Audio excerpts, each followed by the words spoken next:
Hey Slick Dealers! Today we've got an exciting which one for you, power drills. And I've got with me my lovely coworker and co-host, Malia.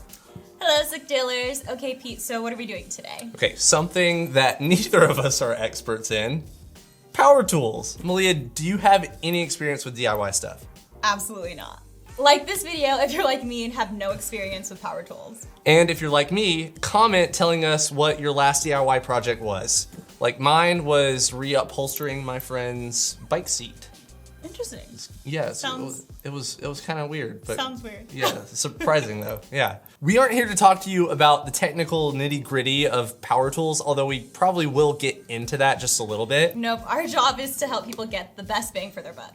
That's right. So today we're taking a look at two different drill sets. First is a Ryobi 18-volt drill. Why did we pick that one, Malia? Because this drill is made by budget power tool brand Ryobi and sells at Home Depot for only $49.99. And recently, you could pick this up in the highest rated tool deal Slickdeals has seen in the last year as a free tool with a set of two 4 amp hour batteries for $99.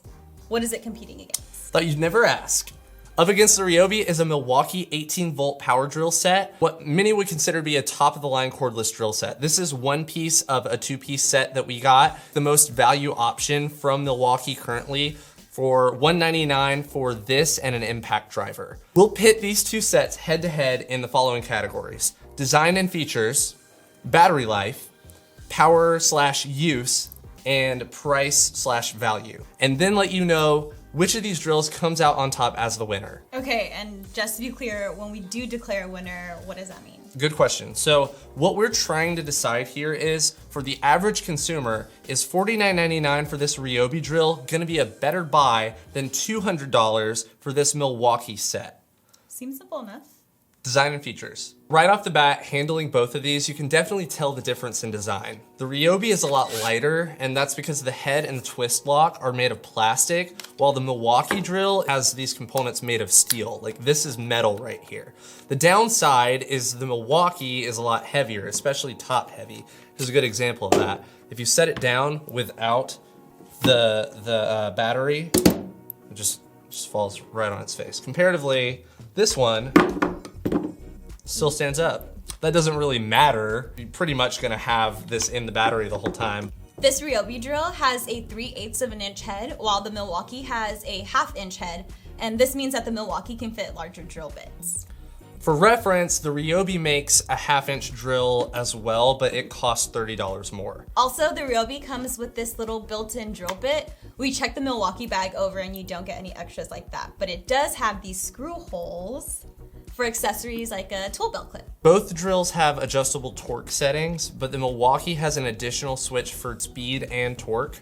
One is the low speed, high torque, and 2 is like medium on both ends. Finally, the Ryobi has a maximum RPM of 600 rotations per minute. That's how many times a minute the drill bit spins around, while this one has a maximum RPM of 1800, so it's 3 times faster. Milwaukee advertises 500 pound-inches of torque.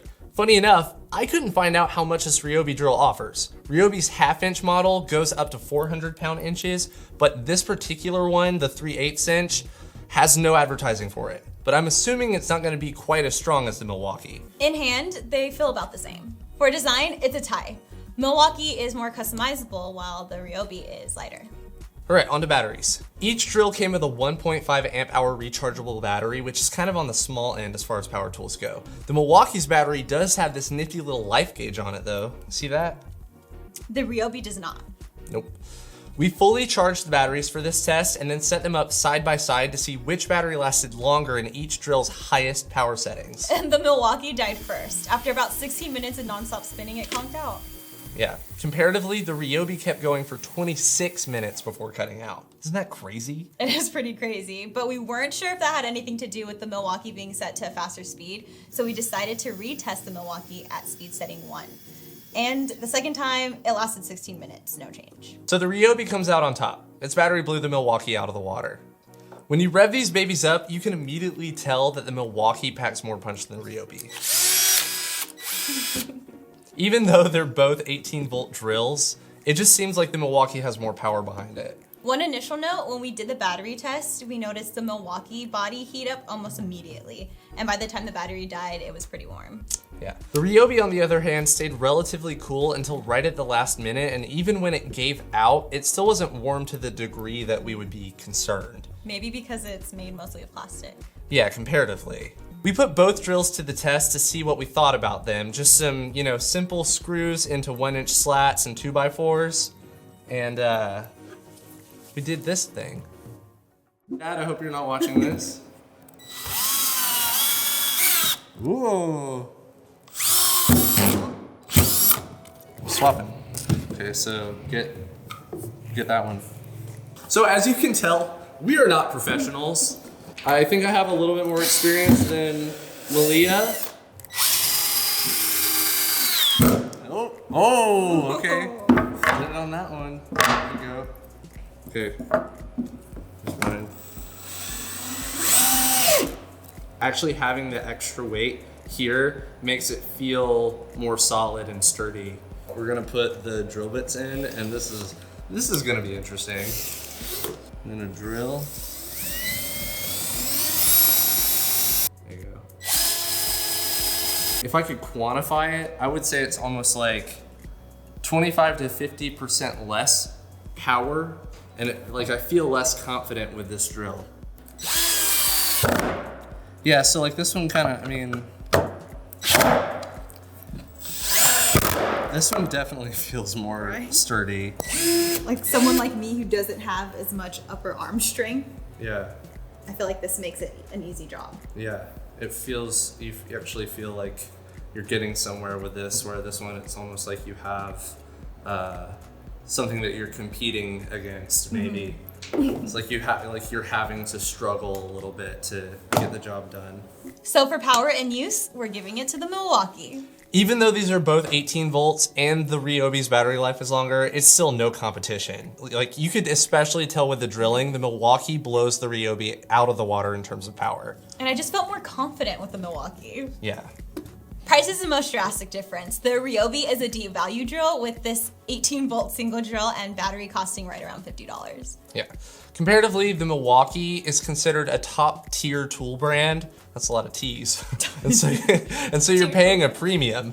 The best deal we could find on a comparable model to the Ryobi was a 2 drill set. This is one half of that, with 2 batteries for $200. Buying a single drill like this just by itself would have cost a lot more, like $170 or more. So what do you get for those prices? Ryobi offers a 3-year limited warranty, but Milwaukee's is 5 years. That said, the Ryobi's, this is interesting, only applies to personal and household use. If you get this for professional use, the warranty drops down to only 90 days. So the Ryobi wins on price, but with a catch. Conclusion. After careful consideration, looking over all the categories, we've decided the winner is the Milwaukee. Despite my frugal sensibilities, I can't with any seriousness say that the Ryobi is a better buy here. It costs half the price, but you're getting with it half the strength for that. It's almost like comparing a Toyota Corolla to a golf cart. The Milwaukee is just on a totally different level than this P209 budget Ryobi drill. Would we recommend this drill to anyone though, Pete? I'd say if you're on a really tight budget, the Ryobi is okay, but the mere fact that we don't even know how much torque this thing has kind of raises questions for me. True. Clearly, there are other brands of power tools available, from other budget companies like Black & Decker to DeWalt, Bosch, and Makita. There are deals available all the time, and people are really looking for tools right now. So I'd say look for a drill that promises the same specs or similar to the Milwaukee if you can't find a great deal on the Milwaukee. And those specs are 500 pound-inches of torque, 1800 RPM or more, and 18 volts or more. And if you have any questions, you can always ask your associate at a hardware store. From my experience, they tend to know their stuff, at least better than me. Definitely more than me. Yeah. Thanks for your help today, Malia. Of course. Thanks for having me. This has been Which One? Which one? The Sorry, Milwaukee. I didn't know that. I thought we were done. Sorry. See you guys next time. Bye. Yeah. Which one?